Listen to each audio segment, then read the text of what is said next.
Hello students, मैं हूं नेहा और आप देख रहे हैं नेहा मैथ क्लासेस। तो इस वीडियो में हम करने वाले हैं एक्सरसाइज 1.3 की एग्जाम्पल नंबर 9। तो चलिए स्टार्ट करते हैं। अगर आपने इस चैनल को सब्सक्राइब नहीं किया है तो जल्दी से सब्सक्राइब करें। तो एग्जाम्पल नंबर 9 है हमारे पास, प्रूव दैट √3 इज़ इर्रेशनल। तो हमने यहाँ पर प्रूफ करना है कि जो √3 है हमारे पास रियल नंबर है वो क्या है, इर्रेशनल नंबर है। तो कैसे प्रूफ करेंगे इसको हम, सबसे पहले हमने अज्यूम करना होगा कि इसके कॉन्ट्राडिक्शन से हम प्रूफ करते हैं ऐसे क्वेश्चंस को।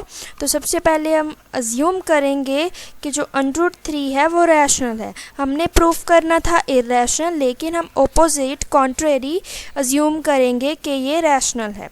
ओके, तो सबसे पहले अज्यूम कर लिया कि ये रैशनल है। तो आगे that is we can find integers a and b। तो अगर ये रैशनल है तो हम इसको p/q की फॉर्म में रिप्रेजेंट कर सकते हैं। ओके, तो यहाँ पर a जो है हमारा न्यूमरेटर है और b है हमारा डिनोमिनेटर। सो यहाँ पर जो b होता है हमारा डिनोमिनेटर में वो नॉट इक्वल्स टू होता है 0 के। ओके, तो यहाँ पर सबसे पहले हमने इसको रिप्रेजेंट कर दिया in the form of p/q। तो सपोज कर लिया अभी हमने सेकंड चीज़ कि a and b have a common factor other than 1। Okay, तो सबसे पहले यहाँ पर हमने देखा कि a और b के 1 के अलावा भी कोई फैक्टर थे, कॉमन फैक्टर थे। तो हमने उस नंबर से डिवाइड कर दिया कॉमन फैक्टर से। तो अभी हमारे पास जो a b बचे उनका जो कॉमन फैक्टर है वो 1 ही बचेगा। तो मान लीजिए अगर ये है 2 और नीचे है हमारे पास 4, तो 2 और 4 का कॉमन फैक्टर है 2 और उसको हम डिवाइड कर देंगे न्यूमरेटर और डिनोमिनेटर से। तो हमारे पास बचा 1/2। ओके, तो 1 और 2 अभी हमारे पास आगे को प्राइम। और को प्राइम नंबर्स ऐसे नंबर्स होते हैं जिनका HCF 1 होता है और जो सिर्फ 1 से ही डिविजिबल होते हैं। ओके, तो ये बात क्लियर है। आगे हम चलते हैं। अभी इसको हम कैसे थोड़ा सा रीअरेंज कर लेते हैं। √3 को हम क्रॉस मल्टीप्लाई करने पर हमें मिला b√3 equals to a। Okay, तो अभी हम दोनों साइड कर देंगे स्क्वायरिंग। ठीक है, ये थोड़ा सा थ्योरम नंबर 1.4 के साथ सिमिलर है। ओके, तो स्क्वायरिंग ऑन बोथ साइड्स, दोनों साइड स्क्वायरिंग करने पर हमें मिलता है √3 का स्क्वायर होता है 3 और b² equals to a²। Okay, तो next therefore a² is divisible by 3। Okay, तो यहाँ पर a² को हमने रिप्रेजेंट कर दिया 3b² में। ओके, तो यहाँ से हमें पता चला कि जो 3 है वो डिवाइड कर सकता है a² को। ओके, तो a² is divisible by 3। Okay, and bye theorem number 1.3। Okay, हमारी थ्योरम नंबर 1.3 क्या थी जो हमने प्रीवियस वीडियोस में डिस्कस की थी कि अगर कोई नंबर a² को डिवाइड करता है तो वो वाला नंबर सेम नंबर a को भी डिवाइड करेगा। अगर यहाँ पर 3 डिवाइड करता था a² को तो 3 जो है वो a को भी डिवाइड करेगा। तो it followers that a is also divisible by 3। Okay, तो अगर जो a है वो डिविजिबल बाय है 3 के साथ, तो a को 3 के साथ डिवाइड करने के बाद हमें कोशेंट मिल गया c। ओके, तो यहाँ हम इसको ऐसे लिख सकते हैं। So we can write a equals to 3c for some integer c।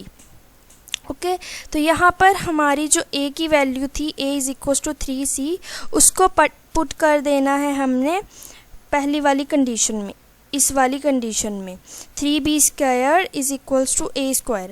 तो यहाँ पर 3b² को हमने नेक्स्ट स्टेप में ऐसे ही लिखा, इज़ इक्वल्स टू a² की जगह पर लिख दिया 3c और a² is equals to 3c का स्क्वायर और 3c का स्क्वायर होता है 9c²। ओके, तो यहाँ पर 3 को डिवाइड कर दिया 9 के साथ, तो हमें मिला b² equals to 3c²। Okay, so this means that again यहाँ पर जो बी स्क्वायर था वो डिविजिबल बाय था 3 के साथ, क्योंकि बी स्क्वायर को हमने रिप्रेजेंट कर दिया, एक्सप्रेस कर दिया 3c स्क्वायर की फॉर्म में। तो यहाँ पर 3 एक प्राइम नंबर था, तो इसीलिए 3 डिवाइड कर सकता है बी स्क्वायर को, and so b is also divisible by 3। और यहाँ से हमने थ्योरम नंबर 1.3 यूज़ किया और उससे हमें पता चला कि अगर 3 डिवाइड करता है बी स्क्वायर को तो 3 डिवाइड करेगा b को भी। Okay, so b is also divisible by 3। यहाँ पर जो p था हमारा वो 3 था, जिससे हम डिवाइड कर रहे हैं, वो था हमारे पास 3। Okay, therefore a and b have at least 3 as a common factor। Okay, तो यहाँ पर देखो कि जो a है वो भी डिविजिबल बाय है 3 के साथ, और यहाँ पर b है जो वो भी डिविजिबल बाय है 3 के साथ। तो दोनों नंबर्स 3 के साथ डिविजिबल हैं। ओके, तो यहाँ से हमें क्या पता चला कि 3 है वो इन दोनों नंबर्स का हुआ कॉमन फैक्टर। ओके, लेकिन हमारा यहाँ पर जो फैक्ट था कि a और b को प्राइम है, इनका कोई भी कॉमन फैक्टर नहीं है अदर देन 1, तो वो हमारा यहाँ पर कॉन्ट्राडिक्ट हो गया।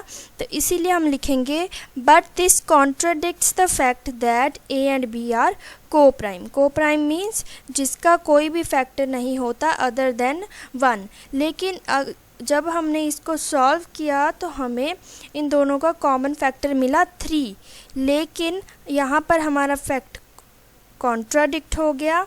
इसीलिए ये कॉन्ट्राडिक्शन क्यों हुई, क्योंकि हमने स्टार्टिंग में, हो सकता है हमने गलत अज्यूम किया हो। तो हमने स्टार्टिंग में अज्यूम किया था कि जो √3 है वो रैशनल नंबर है, तो इसीलिए हमारी जो अजम्पशन है वो इनकरेक्ट हो गई। इसीलिए हमने यहाँ से हमारे पास रिज़ल्ट आया कि so we conclude that √3 is irrational. तो यहाँ से हमें पता चला कि जो √3 है वो इर्रेशनल था, हमारी अजम्पशन रॉन्ग थी। ओके, तो इस एग्ज़ाम्पल को करने के लिए हमने मेथड ऑफ कॉन्ट्राडिक्शन यूज़ किया है। तो आगे वाले वीडियोज़ में हम नेक्स्ट एग्ज़ाम्पल्स करने वाले हैं। Thank you for watching the video. Please like, share and subscribe the channel Neha Math Classes.